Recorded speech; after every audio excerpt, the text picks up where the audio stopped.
Oklahoma Sooners help send Lane Kiffin on to Gainesville? Let's talk about it on Sooner Intel.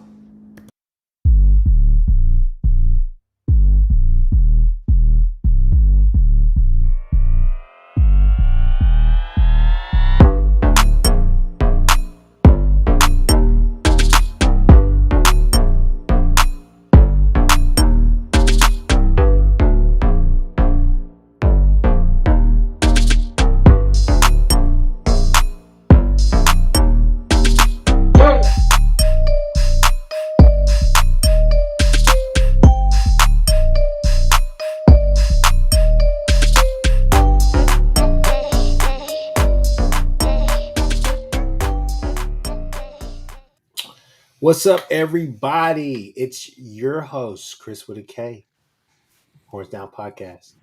Yeah, Mr. Sooners360 himself, Mr. Chris Mason.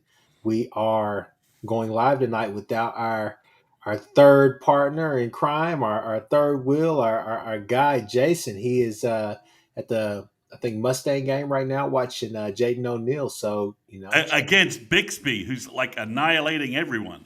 Yeah, so we shall see how that goes. I'm sure Jason will have a very lively commentary in the text. But people, we are here to talk about your team 131, your Oklahoma Sooners against the Ole Miss Rebels that are coming to town on Saturday.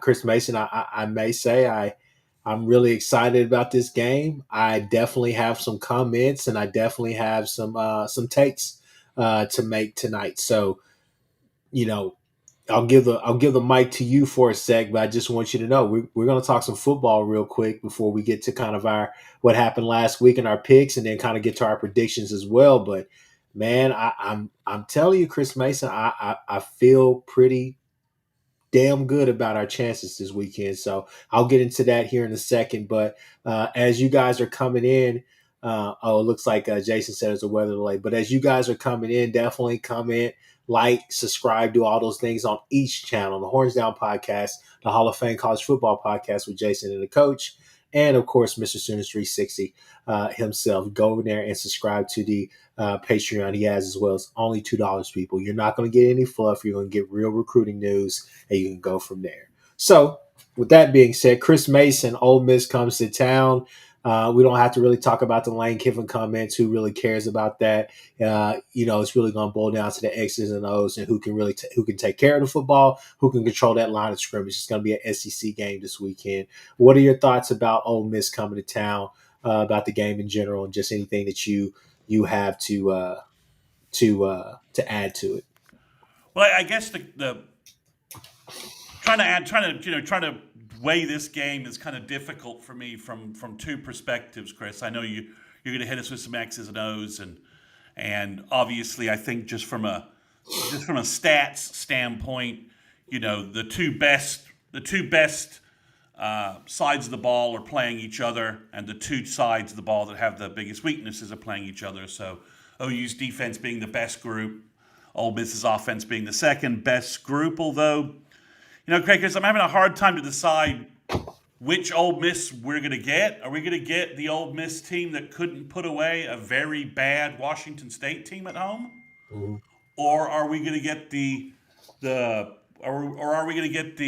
Ole Miss that was able to score 5 drives in a row on Georgia? I'm just talking about their offense at this point, because to me that's really the test, because we have a framework for how OU home games against good competition are going at this point, right? And Auburn, despite losing all these games, is a good team with really good NFL talent. I mean, they don't have NFL talent at quarterback, but they're loaded with NFL players elsewhere. Guys will play on Sunday. So I kind of have in my mind, Chris, that after the Michigan game and the Auburn game, that OU's sort of in like a 24-13 mode, playing teams in that sort of area, right? Mm-hmm. At home. That's sort of how OU's going to win games this year, in sort of a 24 so far. So I don't know what to do with Ole Miss, right? They struggled to put points on LSU, and they struggled to put points on Washington State, who had both those games at home. So they On the road, they put a number of points on Georgia, and they got into a massive shootout with Arkansas. So defensively, they don't seem very reliant. And let's just call it what it was. They melted down in the fourth quarter in Athens, and Georgia just basically shoved them around, got a couple of stops on defense. So Chris, it's the two. I think I know what OU is for the most part. I have a fairly decent idea of what I think OU will do and how OU wins games. The South Carolina game fit that mode a little bit as well. If it was a road game, we found a little bit more on offense, and I think South Carolina's offensive line is so bad that our defense just feasted, and that's sort of the way that went. So I just don't know what to do with the two Ole Misses. So that's where I'm having a hard time breaking down this game. Which Ole Miss offense are we going to see? The offense that struggled to score against LSU, didn't really put Washington State away, or are we going to see this high scoring offense we saw against Georgia and that we've seen in other games? All right. So Sooner Cherry Bear, he says Ole Miss doesn't have a defense, and we do. They have an offense. OU has a decent offense, and the rain will be a big factor in this game. So I think this will be a low scoring game, and I'm going 14-7. OU takes it. So I agree with you pretty much like 80% of that. I think there's 20% where I disagree with you, Cherry Bear, simply because I think that I think what you guys, well, a lot of OU fans have to realize is that yes, OU is not necessarily doing things that you like, but they're doing things that they like. And I think the thing is that in the South Carolina game, I think that it's some people are still leaving there griping and a little bit bitter simply because they think that the offense could be a lot more explosive. Well, I say this right here: OU one has not peaked. Two, John Mateer still getting healthy and all the rest of that. I'll give you all of that. But three, I think at the same time, what you saw last week should give everybody in here a lot of optimism simply because it's not that they just responded, it's that they went and cleaned up and they came out and they showed out. I thought Arbuckle called a great game last week. It all made sense. Just move the ball down the field. Look, Chris Mason will tell you, yes, we want the deep shot. Yes, we want this. But I think Chris Mason will also say, yeah, I'm fine with what they're doing because they're moving the ball and it makes sense. And plus, on top of that, we're giving the defense a lot of time to rest. So the whole thing is that we're playing complementary football, and this is right before our eyes. But we are so used to these high octane offenses accompanied by subpar defenses or defense that are good enough to get there, but not good enough to win. If that makes sense. So I not trying to down your comment, but I'm just saying that that's something to look out for. As far as Ole Miss's defense, I mean, pretty much is kind of the same position that Texas when you come into the game against Texas.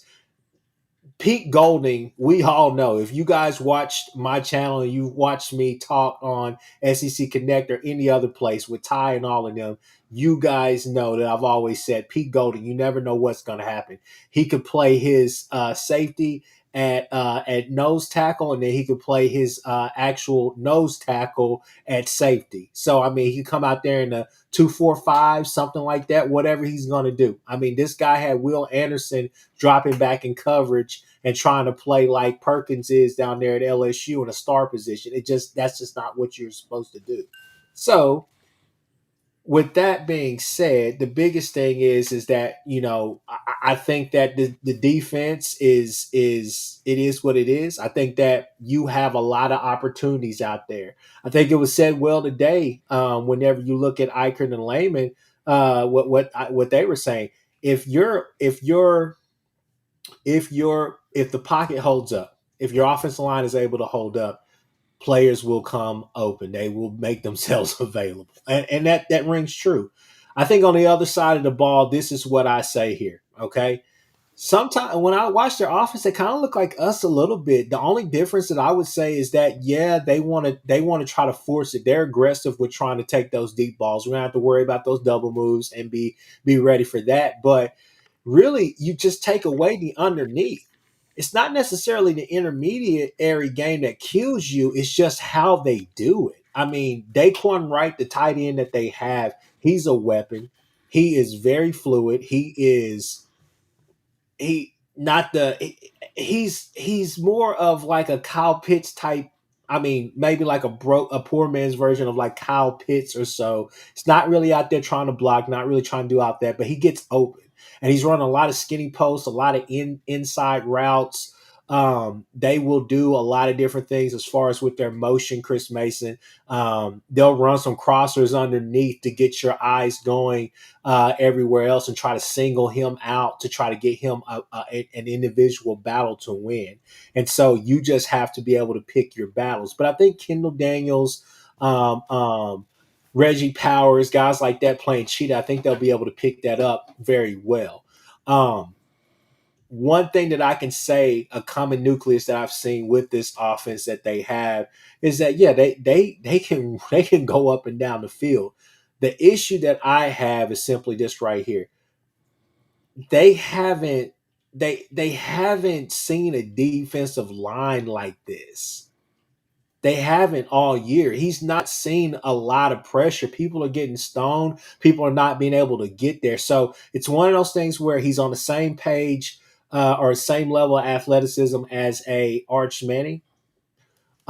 He's a guy that no, I don't think that he would kill you in a 40-yard dash. I don't think that he's a guy that's going to take it home, house it from 60 yards out, 50 yards out, hell, even 40. But he's a guy that's quick, and if you do not have good contain, he can get outside of the pocket and he can make some things happen down the field. But at the same time, I think that there are plenty of opportunities to make him very uncomfortable and take away some of those pictures. And that's what's going to be so interesting about this matchup with the defense, our defense against their offense, is that a lot of those routes that they want, I get it. Okay. Maybe the sideline passes with the double moves and all the rest of that stuff. Maybe that's the Achilles heel for us. But when it comes to some of that stuff that's going over the middle, different things like that, I'm interested to see how does he react whenever he gets a different picture after snap. Because we know that's what Brent Venables is really, really, great at. So it's going to be one of those things. Can you get pressure? Can you contain? And then can you pick up those underneath routes, those crossers, those little, because they're literally they will run crossers with the tight end, their slot, and you won't even really catch it because you're playing a zone all the rest of that. So I think that when I turn on the tape against Arkansas, when I turn on the tape um, against Washington State, what I see is that if you're able to, it's not necessarily matching them, being a race car, being NASCAR, anything like that. What it mostly boils down to, Chris Mason, is just getting stops. It's just getting them off the field. They can get frustrated. They can slow down. Make this a game to where they have to really think it out, meaning that you force Lane Kiffin to think it out. And people, one last thing that I would say before I pass it back to Chris Mason is simply this right here. I do believe that the team that they had last year was way more talented than what they have this year. I think that the team last year would beat this team probably by 2 touchdowns if they had to play.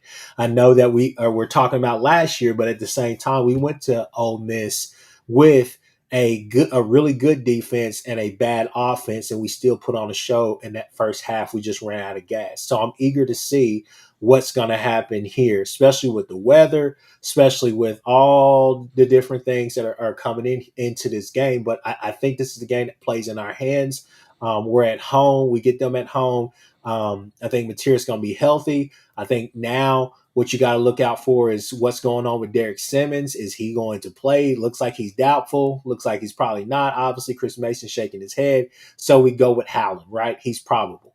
So whole thing is you have to get good play from Howland, which he's been solid pretty much most of the year. I think pass pro and all the rest of that stuff has been fine. But you have to find that run game once again to make them be honest and make them pay whenever they try to do the whole 6-up thing or they try to drop 8 or whatever they're going to do. Because it's Pete Golding. And that's the thing. You never know what the hell Pete Golding is going to do. 4th and Golding. That's all I can say. Go ahead, Chris Mason. So listening to Gabe and Teddy today, the one thing I did note from when Gabe was talking about the offense on versus their defense is that they don't appear to have a lot of depth on the D line. Their D tackles are playing a lot of reps.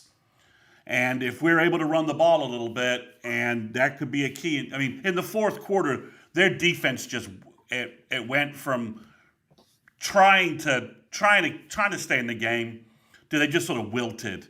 So they don't have a lot of depth on the D line. I think that could hurt them, especially if OU's able to do, whether it's short passing ball control with some QB run game and then some efficient running back run game. I think that could be a key in the fourth quarter where maybe OU's able to just go on a 6-minute drive and maybe ice a game if they're up by a possession or something like that. So I thought that was something interesting, is that basically, their depth is down on the D line, whereas we're going to be able to consistently send fresh D line at them. And the one thing, it's a cliche, and it's obviously so obvious it's not even sometimes worth mentioning, but OU's getting so much pressure from their defensive tackles from a pass rush standpoint. Grayson Halton is doing filthy things the last couple of weeks. Jackson and Stone, as well as Dominic Williams. When you have that much pressure coming up the middle, I think it disrupts any quarterback. And I think Chambliss is a good scrambler, but I don't think he's the 60-yard TD run threat Lenora Sellers was last week. I think he's a good scrambler, but I think Sellers is kind of an elite athlete from that standpoint. We're going to be a big jump up in defense for Mr. Chambliss, Trinidad. So I'm interested in that matchup. Chris, when you looked at the video, I was doing other stuff. I didn't have a chance to really watch any of the Wazoo, any of their Wazoo game. What did Wazoo do defensively that really had Ole Miss handcuffed for really most of that game, 3.5 quarters? I think that they were physical. I think where they got caught slipping, and some other teams on their schedule, on Ole Miss schedule, have got caught slipping too. It's two things. It's one is, I'm not going to sit here and say that I think K'Wan Lacey is just an all SEC and is just this huge first rounder or whatnot. He's a really good running back. Stopping him when you need those stops and taking that away. But what's happening is it's really just that underneath game. It kills you from time to time, especially when you try to drop back and go to zone, because some of them they're not able to get the pressure all the time. Does that make sense? And at the end of the day, what really killed a lot of those teams, especially like Washington State, in my opinion, was honestly Chambliss, his legs, because he was able to keep plays alive. And there was a couple of times where they finally turned it on. It was a game where it felt like, hey, Ole Miss is just trying to really keep it vanilla, but they're playing too close to the brim. And Washington State took advantage of that. Washington State scored off a hell of a trick play. It was kind of a bang bang play. It was either going to be a sack, and that quarterback was going to get knocked the hell out because both of their D tackles, I think both of their edges came free on him. And when he turned around, he had to chunk that ball, and when he did, obviously it was a trick play, so they caught them flipping. So, anyways, so Jason just popped a notification here. Anyways, so that's what happened. It was Chambliss and his legs. He was able to, especially on those 3rd and 6s, 3rd and 3s, different things like that. He was able to just kind of slip, keep the play alive, and then get to his playmakers whenever he needed to. But Wazoo was physical with them in terms of frustrating them a little bit. Is that why they were off sync for most of the first 3 quarters? Well, but it was more or less their offense as well. Their offense put together some really good drives, man. Okay. They put together some really good drives, and they ran the ball really well. So I mean, it was kind of a back and forth game until it wasn't. Obviously, it was 24-21 was the finished product. But you go to that game, then you go to the LSU game as well. LSU, as bad as they played, they weren't too far off either. But what it came down to was just the fact that their corners couldn't really cover on those, on the outside, really. It wasn't really the underneath that was killing them. It was the fact that they were losing every one-on-one battle that they had A whenever lot of Chambliss was throwing PIs, the right? A lot field. of PIs in that game. Yeah, a lot of PIs in that game, but it was just those RPO plays were killing them. They Okay. sunk in, and then all of a sudden it just when it turns to that one-on-one battle, you just I mean they have good position and some bang bang plays, but it was just a simple fact that they lost more one-on-one battles on the outside on the perimeter than they did than they won. So I think that's what kind of gets you in trouble, and so that's a thing where you say, I think Peyton Vaughn will be fine, but RSJ, Boganowski, guys like that, you say, hey, I know you want to make the big play. I know you can make the big hit, but I need you to be disciplined, right? Especially RSJ, because that's something that he struggled with last year, especially in the Tennessee game, if memory serves me correct. Just jumping into some of these comments real quick. Rob says it comes down to the team's weakness versus weakness. Whose weakness is worse, and that's Ole Miss defense, 31-17. Then let's see, Sooner Cherry Bear, he comes back. He says Ole Miss couldn't really get a stop versus Georgia. Also, there might be turnovers because of the rain, and we know when OU has their total defense, we can stop the run and stop an offense, but the rain. So let's see, just jumping back over here. I said this. I'm not even gonna show that. Not even gonna do that. Say I don't trust the SEC refs in this game. I really don't. No, I don't think it's gonna be a game that comes down to it. The James refs, Trice. the refs seem to be screwing everybody in the SEC Oh yeah. equally. Uh, Equally. James Trice, he comes in here. He says they'll target Kobe in coverage with RPOs. Yeah, I think they will. I mean, I think the thing is that when you play zone, you need to be able to trust that your zone is going to be able to do what they need to do. And I think that's what Kendall Daniels has helped us with this year. It's kind of solidifying that, kind of helping that, amplifying that as much as possible. So that will be interesting to see. I mean, it's going to be a bit of an interesting matchup. I think they will have a little bit of success. We're not going to get pressure every single time, but then again, we could, Chris Mason. We very well may get pressure each time, kind of like we did in the South Carolina game. I think I was talking to Jason before we jumped on here, and like I told him, I was like, if you go back to that South Carolina game, it was a combination of things. It was physicality, and then here's a clear play of what I'm going to say. If you go back to that Marcus Strong play when he got that safety, Yeah. that was more technique than even him just being, a 300-pound, 6'4", 5+ guy. That was a lot of technique. They were going one way, he was going the other. He beat them with technique.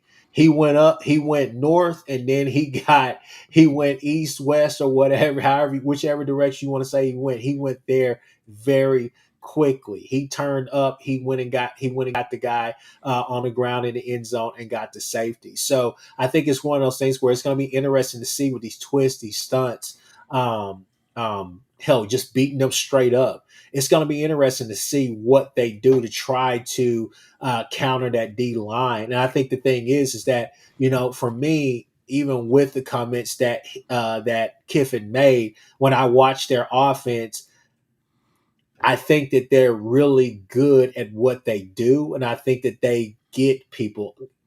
Kiffin's an offensive guru, let's just be honest.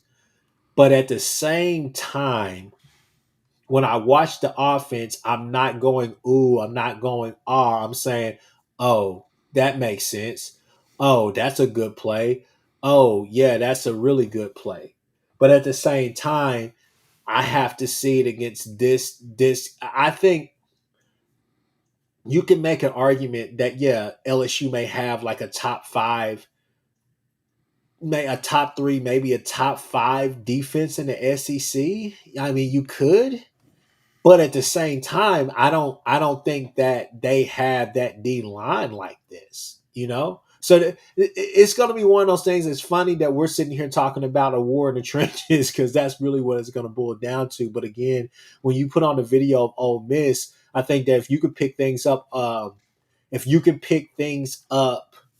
um, underneath, and you could take away some of the things they want to do, because it's not like they're the Patriots where they're sending Daquan Wright on seam routes the whole time, like Grunk would run a whole bunch, right? They'll do that from time to time with him.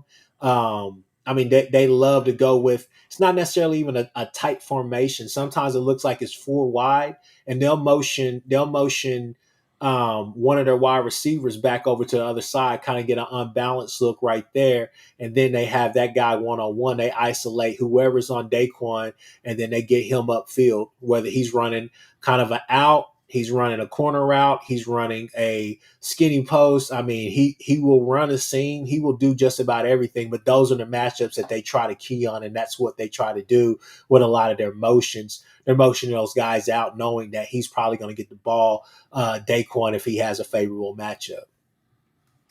Yeah, I mean, it looks to me like the defense. Our defense is going to do what it's going to do, right? And Kiffin's going to do what he wants to do, and it'll be a back and forth matchup. They'll make some plays. What our defense does in terms of forcing field goals instead of touchdowns. That'll be big. That'll be big on Saturday. It'll be the best offense we've seen, I think, from a statistic standpoint and maybe skill standpoint, at least in terms of how, from an offensive coordinator, what they actually do perspective, right? I mean, I don't think they have. I mean, they don't have better receivers than Auburn, right? But they have a better quarterback, and Kiffin, Kiffin versus Hugh Freeze. I mean, Kiffin having to tell Hugh Freeze that OU had stole their signs was one of the hysterical part of that press conference. Like, oh yeah, I told Freeze after the game they know your signs. So from that perspective, it's to me, it's really where this game really comes down to is OU's offensive line, OU's ability to run the ball, Mateer's ability to distribute the ball to playmakers, and can OU put up, that 24-point sort of average that they've been getting at home against good squads. I mean, I don't think the Ole Miss defense is anywhere near as good as Auburn's or anywhere near as good as Michigan's. At least statistically, yeah. The stats don't bear that out. And OU was able to really get 3-4 good drives, touchdowns against both of those teams, and get to that 24-point range.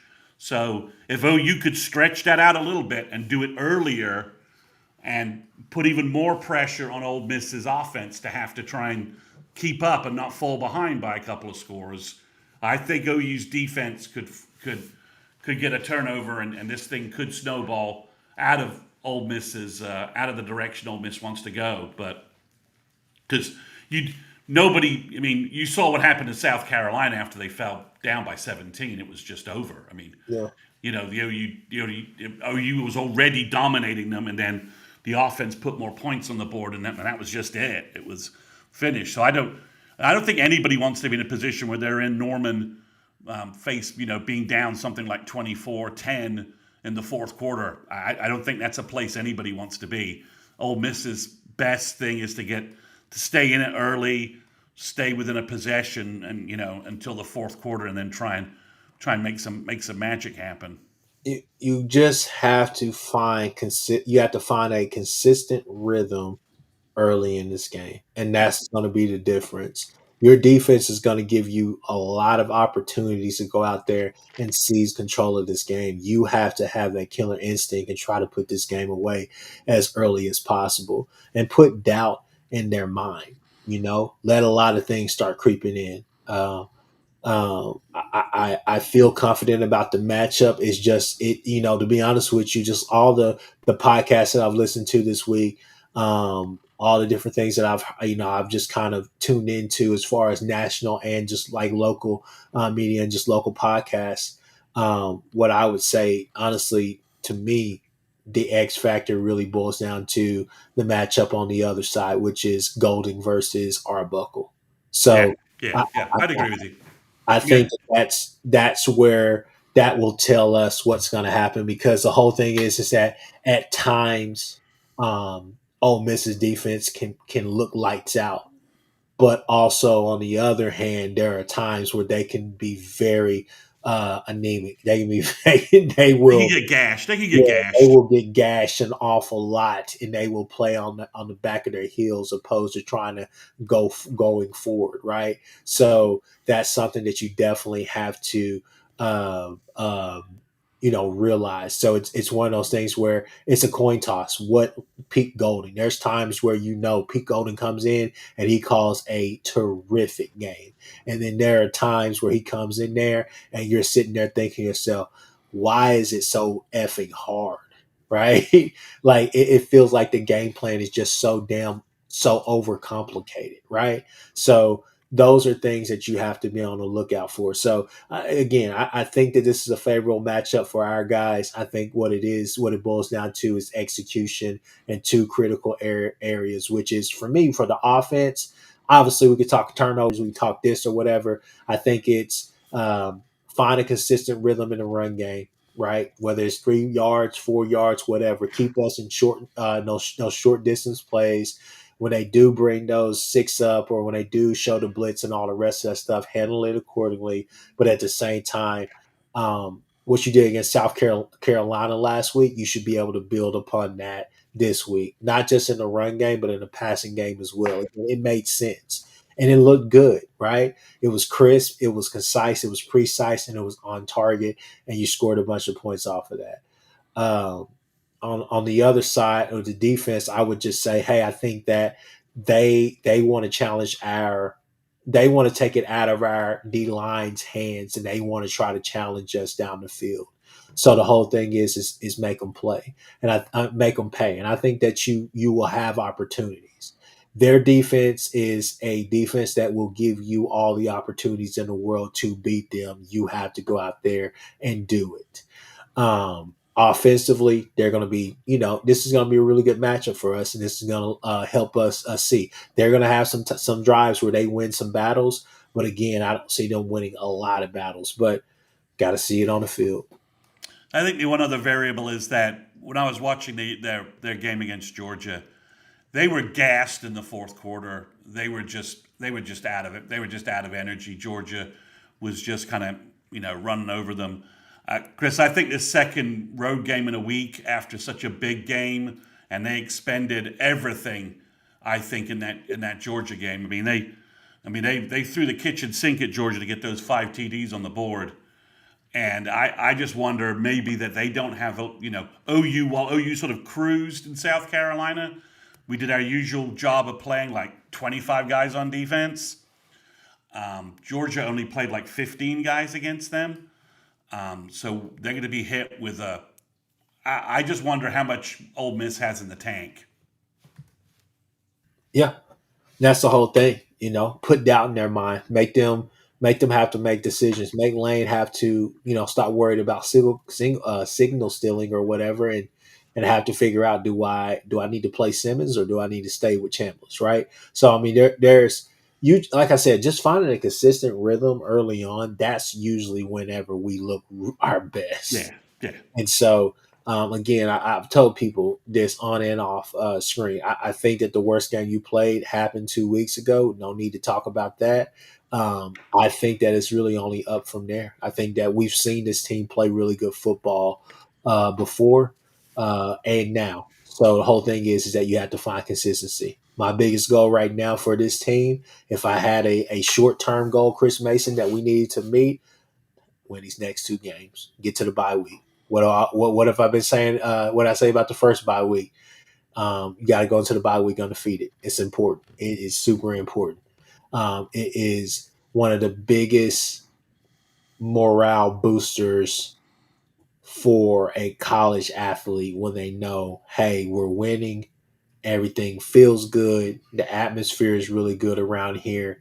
I get to go home. I get to kind of, feel rejuvenated in whatever I'm doing to get myself, back just to me.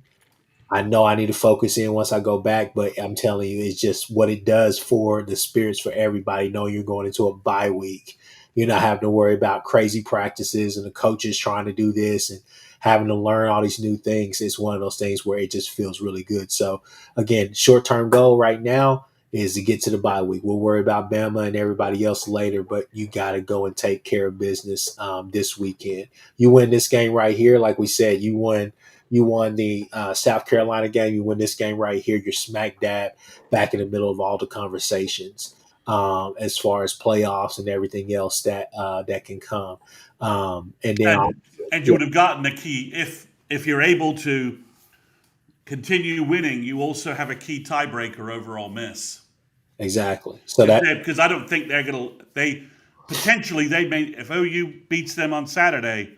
Ole Miss's schedule is pretty favorable for them to run the table from there on out. I mean, obviously, SEC games are being kind of crazy. Double overtime, double overtime here, overtime there. So, the Kentucky taking Texas to overtime, the Auburn Mizzou overtime game was nuts. So you can't bank on anything anywhere in SEC play this year. But if you could win this game, you get a key tiebreaker, both from SEC standings and from the college football playoff committee. If you can beat Ole Miss, and that win helps your profile as well. So, because if Ole Miss goes 10-2, they're going to be at the very least a top 15 team in the country. exactly. SEC ball, man. It's just crazy. Let's see. Showtime 409 said, I don't see our DBs being able to hold Ole Miss wide receivers too many PIs because they were in the wrong position versus SC. I mean, I get it, but also I don't, simply because I think, I mean, it's Boganowski. They call him Bam Bam for a reason. I'm going to go out on a limb and say, I Boganowski could have turned around and would have got that ball. I really do believe that. It was a bit underthrown. And at the same time, I mean, it's him just being kind of young and, just tackling the guy, right? When all else fails, he's not going to catch it. F it. We'll give him 15 yards and go get the ball back anyways, right? Get a 3 and out. One of the other PI calls, I mean, here's the thing. Does that happen if the referees actually see what all OU fans saw on film whenever they or on TV when they saw Sellers step out before he crossed that line? And then on top of that, I mean, that's what leads to that. And then on top of that, you also got to remember, I mean, like that busted coverage play, right?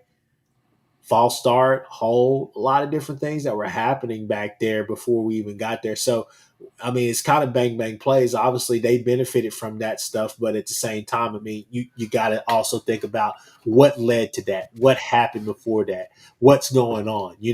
So obviously, yeah, maybe we should just be even more disciplined, this and that. But I mean, let's just be real. Like we're not a perfect team. I don't think there really is a perfect team out there. I think a lot of teams are still flawed. Ohio State is as good as they look. I mean, here's the thing.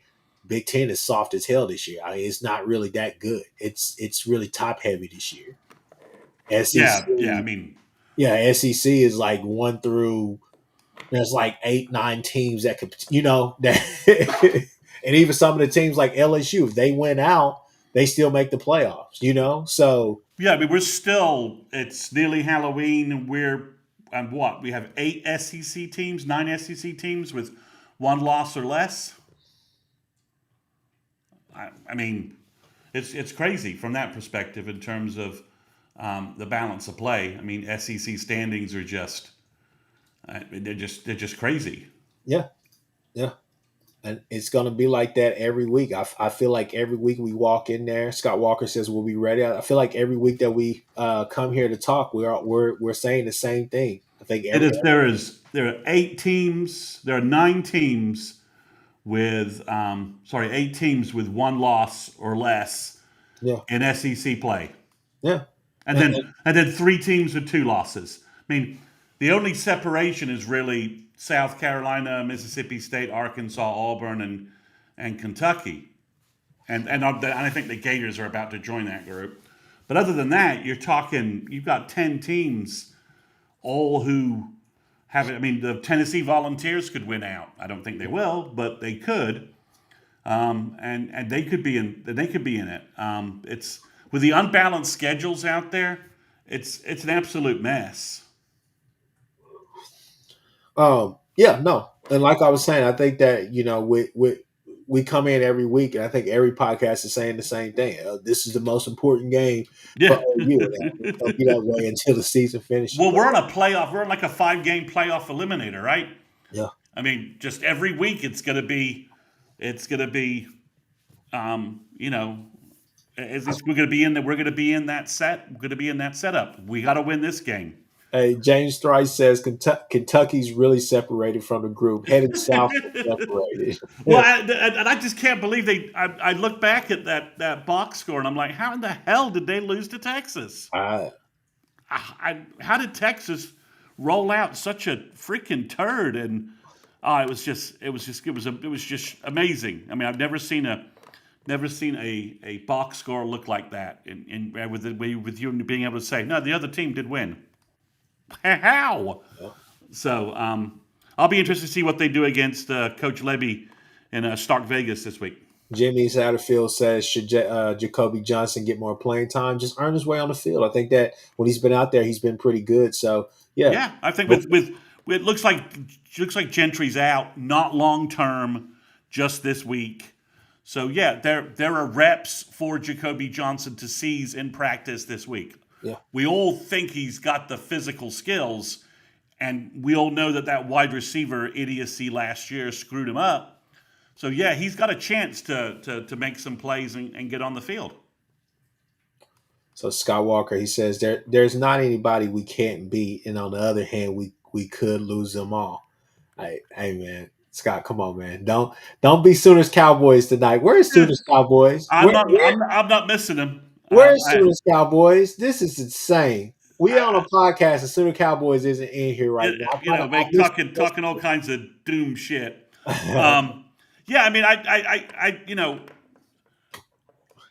he's right that there are all of these teams that we're facing the next 5 weeks, including Ole Miss.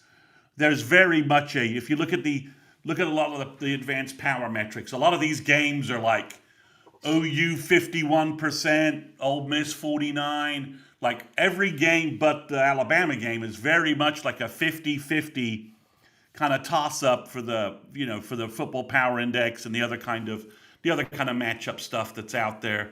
The other kind of advanced power metrics kind of looks. We have a little bit of a gap with Missouri, but the LSU game's 50-50. And Sooner Cowboy shows up. It's like Candyman. You said his name 3 times, Chris. It says like, yeah. Sooner Cowboys, Sooner Cowboys, Sooner Cowboys. There he is. Damn it. Well, at least he doesn't have bees and a pitchfork on his hand, I hope. So anyway. He may. But yeah, I think it's.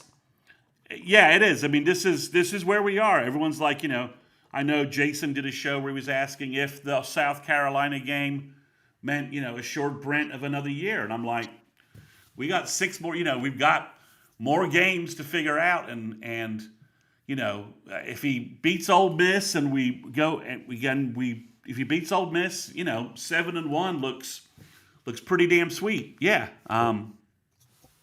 With 2 more home games left against 2 teams that appear to be that are very flawed and are running on fumes. I mean, LSU could be in complete disarray by the time they get to Norman, and I think Missouri's about to get exposed in the back half of their schedule. So it's going to be interesting, but it's 1 game at a time. Only have to worry about Ole Miss on a Saturday. Get that win. We'll keep. Let's start imposing a little home field Norman advantage, right? Our first year in the SEC, Tennessee and South Carolina kind of drug us around a little bit. Yeah. But we've defended home against good teams let's keep that home field advantage going. Let's make Norman a place where folks don't want to play. All right. All right. Let's go ahead and transition into it. Let's get to our picks, people. Okay. So leading rusher. Looks like you guys picked Blaylock. I picked X Rod. Something about Can that you put long. them? Can you put them up? Oh, I did. I did. It's there. They just disappeared. There you go. All right. So yeah, I got X Rod. You want to? You want to? Do we want any quick review from last week, or not worried about that? No, I don't think Jason made that. Made that. So we can just go into this week. All right. So again, we got Blaylock. You guys got Blaylock. I got X Rob. I think that probably Blaylock does get more opportunities, but I think X Rob could have a couple of long runs. He's starting to look like himself, in my opinion. I think last week was really good. I was really, really happy about that long run. He could do the Trey Sermon fourth quarter closer role. I could see that in a rainy day. I could see you make a tired Ole Miss defense have to tackle X Rob a bunch. Yeah. Tackling a 235-pound back in the fourth quarter when you haven't been subbed out much. That could definitely win out with some fourth quarter Trey Sermon like runs from X Rob. That's a definite possibility. All right. So you guys got Giovanni Gibson. I got Satania. I think Satania is a safe pick. Why did you pick Gibson? I just think there's a breakout game coming. So I'm gambling it. I'm kind of gambling that this weekend, maybe Mateer, maybe a healthier Mateer, maybe you go deep. Ole Miss is like, okay, we're going to try and shut down OU's resurgent or new running game, and you hit Gibson on some deep one-on-one passes where he out muscles the smaller DB and makes a big play. No, I could see it. I could definitely see it, man. I think he's yeah. he's superhuman, man. He's got a chance.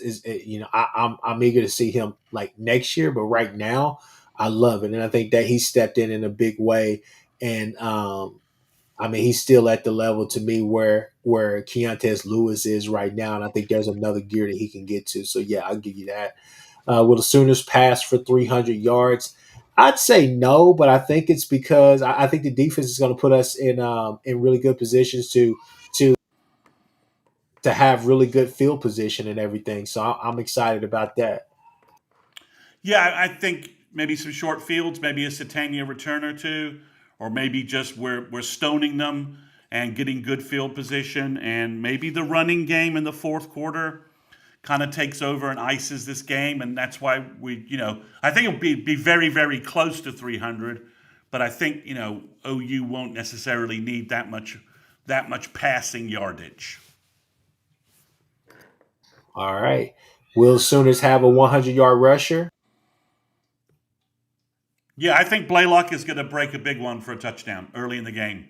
Set the tone.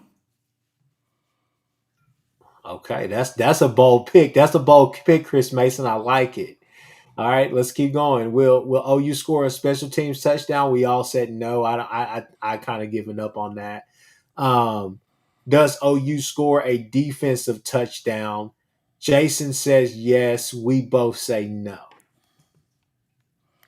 I do think OU gets a turnover that sets them up on short field. I want to say I think this is mostly a 3-and-out game. I don't think that this is a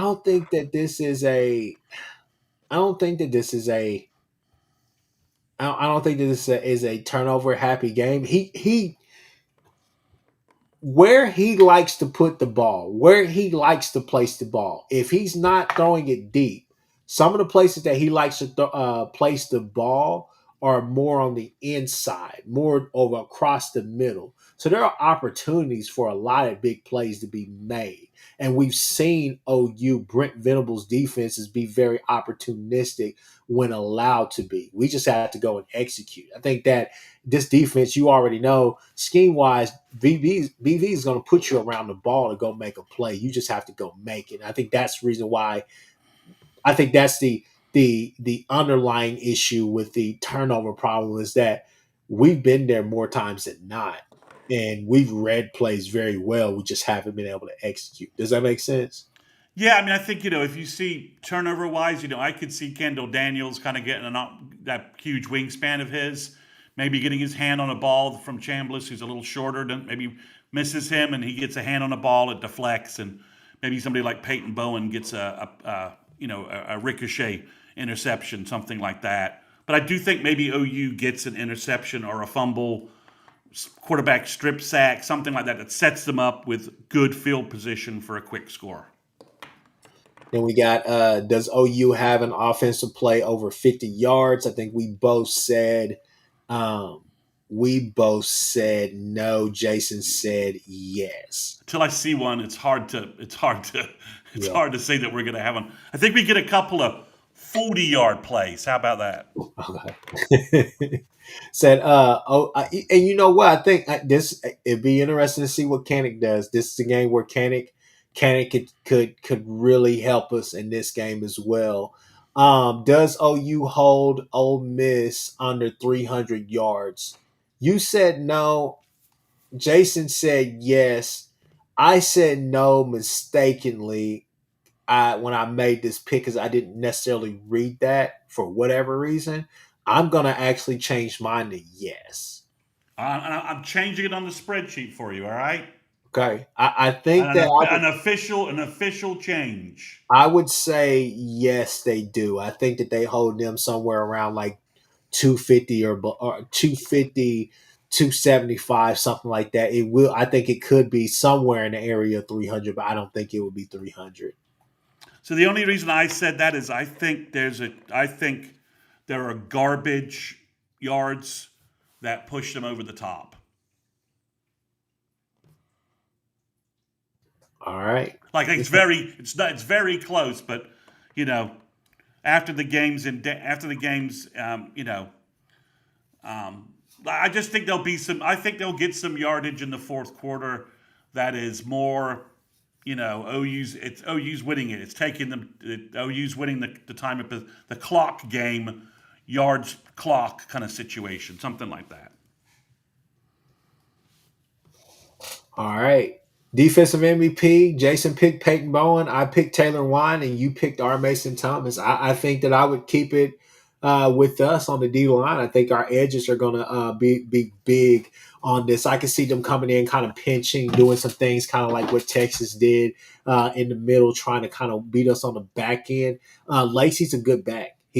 Like I said, I'm not going to say he's Superman, but he's a really good back, and he can make you pay if you allow him. But this is a game where I think that we can make it hard on them and force them into obvious passing situations more often than not. And I think that starts with the defensive line. And I just like the way Wine is playing. I think that he's playing so technically sound, but it's just the fact that, just like with a lot of players on this team, especially on the defensive side of the ball, the athleticism is something that's kind of it's second nature to them. It's first nature to them, however you want to say, however the saying goes. But at the end of the day, I think that the technique and all the rest of that stuff is allowing our guys to really win battles. So I'm really interested to see how do they counter that. That's something that has been overshadowed by the Florida talk, by the signal stealing, talk or whatnot.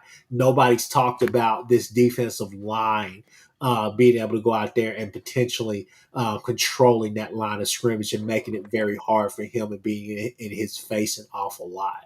So, because that's one thing that I haven't heard has happened to him a lot, which is he's been sacked a whole bunch. You get what I'm saying? So Yeah. I haven't really heard that a lot. So how do they counter that? You can't sit there and say, yeah, our offensive line is going to sit there and be able to manhandle and do this and do that. There hasn't been one offensive line this year that said, yeah, we got it on with OU, in my opinion. So I just stick there with that.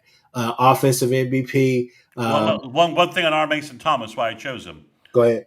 Fourth quarter, OU may need a drive, kill, and play from the defense, right? And fourth quarter, we all know that's R. Mason Thomas's time. So maybe he comes through with that, those killer sacks like he is known for. So Okay. third and long, fourth and long, whatever. They're trying to stay in the game, and R. Mason gets a critical sack that basically gives OU the ball. Okay. So offensive MVP, you got Jason picked Giovanni Gibson. I picked Mateer. You picked Blaylock. I think Mateer gets it done this week. I think that the healthier he gets, the better he's going to play. Obviously, so I think we get to see the Mateer that we all saw early in the season this year. I think that he gets it done on the ground too a bit. Michigan Mateer. Yeah. Okay. Oh, final score. Obviously, I'm going to go with mine, 24-13. I think that this is a game where we control it the whole way. It's not in doubt. Maybe they score early. I think we get up early, and I think that we go from there. I think this is a game where we don't necessarily have to sweat it out, but we do put it on the defense to kind of send us home. So I'm going with 27-23 OU. OU makes a mistake. We hold them to a field goal. We hold them to a couple of field goals. That's where they get the 23 from. They kick 3 field goals, and OU is able to close the game out in the fourth quarter with a game-ending drive. 4 or 5 minutes, victory formation on Owen Field, just like it should be. I'll take it. All right, people, we're gonna keep this going really quick so we can get up out of here. We have the My Bookie Pick 5 up to $1,000 welcome bonus. Definitely go out there and check it out. You see that link right there. Click that link, Jason's link, to be able to go and enter that deal. But be careful. Obviously, the feds are coming for the NBA, so they may come to a place near you soon, right? So pretty wild out there. All right, let's look and see what happened last week. As you can see, people, hopefully that pops back up. But as you can see, last week was a good week for the good guy, Chris with a K, horns down. I picked LSU for whatever reason I did. It was stupid, but I picked them, and yeah, Jason looked like he had a pretty shit week. Chris Mason, I mean, you took the points with South Carolina. I told you not to. You took. I'll take an OU loss in the right direction any day of the week. Hey, you took USC as well. I did not understand that either with the points. I was just like, okay. They almost pulled that off. I mean, they almost covered. They didn't win the game, but there was almost a backdoor cover there, Chris. Whatever floats your boat. Whatever floats your boat. Whatever floats your boat. Well, it's all right. I'm playing the long game here. All right, people. As you can see, this is what's happening this week. I think I picked right this week. Rob, hey, you've been very kind to us. I picked Vandy. I'm sorry. I did. It's at Vandy. I don't think that you guys are running on fumes or anything like that. I think that Vandy's just playing really good football. They're in a zone right now, so we shall see. Plus Missouri. I mean, let's be honest. If not for for the usual Jackson Arnold nonsense, Missouri's losing that game at Auburn. They should have lost that game in Auburn, really. Yeah. I mean, so that's all right. So, real sidebar, real quick. Jason's got this wrong. I did the thing again. I picked Ole Miss to cover. Oh, I got you. Ole Miss to cover. That's why the score is 27-23 because I needed OU to win, but Ole Miss to cover. I got you. So yeah, Ugg says Chris sounds like Lincoln. We are so close. People, I got to tell y'all a sidebar real quick. I was at my job or whatnot. I met a guy earlier this week. You guys will not. You guys are gonna go crazy when you figure out where he's from. I'll tell you, Muleshoe. I said, really? That's a real place? He said, yeah, I'm from Muleshoe, Texas. I said, oh, that's wild. He said, Lincoln's family, they just so nice, so this. I said, do they know that he made me drop my Chipotle bowl whenever he bolted to USC and left us in the dirt? That mother. I'm gonna leave it there. All right, let's get back to it. So okay, so you took Ole Miss with the points. I took Oklahoma. Missouri at Vanderbilt. I picked Vandy. We all picked Vandy. We all picked LSU. Are you taking the points? Or are you picking them outright? Well, it's only 2.5, so I guess I'm trust me, picking Brian Kelly to win anything is against my general belief system. But I just think A&M's been kind of doing this high wire walk all season. You know, the Notre Dame dropped PAT, the shootout with Arkansas, the rock fight with Auburn. It's a night game, right? So I think it's just that's why I'm going with LSU. I don't really want to pick them, but it just seems like A&M maybe A&M's magic string I think is over. All right. What USF at Memphis? This will be a game I think a lot of people should pay attention to or will pay attention to, but we took USF. It's a playoff spot deciding game. I'm gonna be honest with you. I think USF rolls into Memphis and beats them by 30. I'm gonna be honest with you. I'm just gonna lay it out there. Well, Memphis got their ass handed to them last week by UAB or the week before? Oh, let's see. With Chris Mortensen's son taking over for the Bucks Ravens quarterback, that blowhard. Yeah, it took over for him. So yeah, I think Memphis is they're at home, but I think USF too physical, too much of a running game, and gets it done. It was hard finding 5 games this week, by the way, Chris. Oh yeah, without going to some silly SEC matchups because there's just not that. I mean, OU, Ole Miss, and LSU A&M are really the only ranked, and Vandy, Missouri. Those 3 games in the SEC are the only ranked games in the matrix this week. All right. We got BYU at Iowa State. I just picked Iowa State. I mean, that's there. I think Campbell's going to get it done. This will be a game that kind of put them back in that conversation now that the Big 12 has finally begun to cannibalize itself. So I think that Iowa State gets back in there. You picked the same thing as me. I think we're on the same page as that. Whatever Jason is doing with BYU, we will let him do that. So this is the week Jason could pick up a point or two. But other than that, you and I are pretty much in lockstep. So. All right. So transition back to us. Hit a couple comments real quick. So, rain defense and run game, OU 20-10, Rod Sooners. I've seen some other people put 28-17, Scott Walker. He's back. He's back. He's alive, folks. He's with us. No, he was never against us. I'll see some other scores get dropped in here. Wish I could go back and find those, but still, people, look, we talked about it. I think we talked about it really in depth as far as kind of what we see, what the film shows. Jimmy Satterfield's 30-24 OU. That's kind of where I'm at a little bit. Might need. We'll see.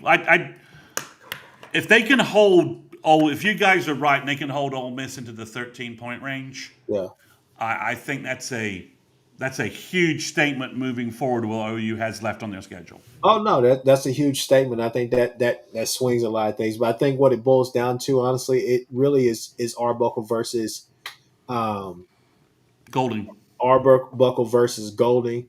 Obviously, there's some intricate details that are in there as well, as far as our DBs being able to play really good pass coverage, right? Especially on all those RPOs whenever they're able to pull it. But it's going to be interesting as well to see, can their offensive line hold up against this defensive line on the road, right? So that's going to be the interesting thing. I don't think that my expectation is for them not to come down here and make this a game to where we have to be NASCAR and we have to get up and down where it's 35-35 there. I think that, at the end of the day, yes, we got beat, right? So Texas fans laugh, do whatever you need to do. Regardless, though, I think that outside of the blown coverage play is one thing that's on the defense. I think that was a Dolby mistake, but at the same time, the punt return that shouldn't have been, that is what it is. And that, I mean, that was a 13-6 game. That's really what the score of that game And, was. and the whole and the point that I'm trying to make is this right here. Um, as much as I love to give him shit, Stark is a hell of a play caller. We know that. And there are certain things that you have to do to force him out of out of his niche, right? Out of his where he's an expert at. And I think a lot of teams are doing that now. I think it's kind of one of those. It's kind of like a Raleigh effect where it's like, it's not. It's obvious what you're doing. It's just sometimes you've had guys where it's just like it doesn't matter because you've had some really really talented guys that are running your system to where it doesn't matter. But now we're kind of on a level playing field. We just have to go execute to beat you, right? But again, the point being is this right here. Kiffin is an offensive guru. Sark's an offensive guru, and I felt like we held our own against what that pass attack can be, what it would be, and what it may, what it will be in the future when they get whoever they want to get there. Regardless, I would just say this is that I think that we'll be all right, and I think that our defensive line is going to have a hell of a game, and I think that again, I think this OU team. They're not coming in here, everybody patting them on the back. They're a little bit pissy, a little bit grimy, and I think that BV is going to make life hard on Chambliss, and we'll see if he can hold up. So, with that being said, people, we're going to end it there. Have a good night. We'll see you guys. Obviously, we'll figure out a time to come on for the instant reaction to the game. So definitely be tuning in to that when we come in. But like, subscribe, do all those different things across all the channels. Hall of Fame College Football Podcast with Jason and the Coach.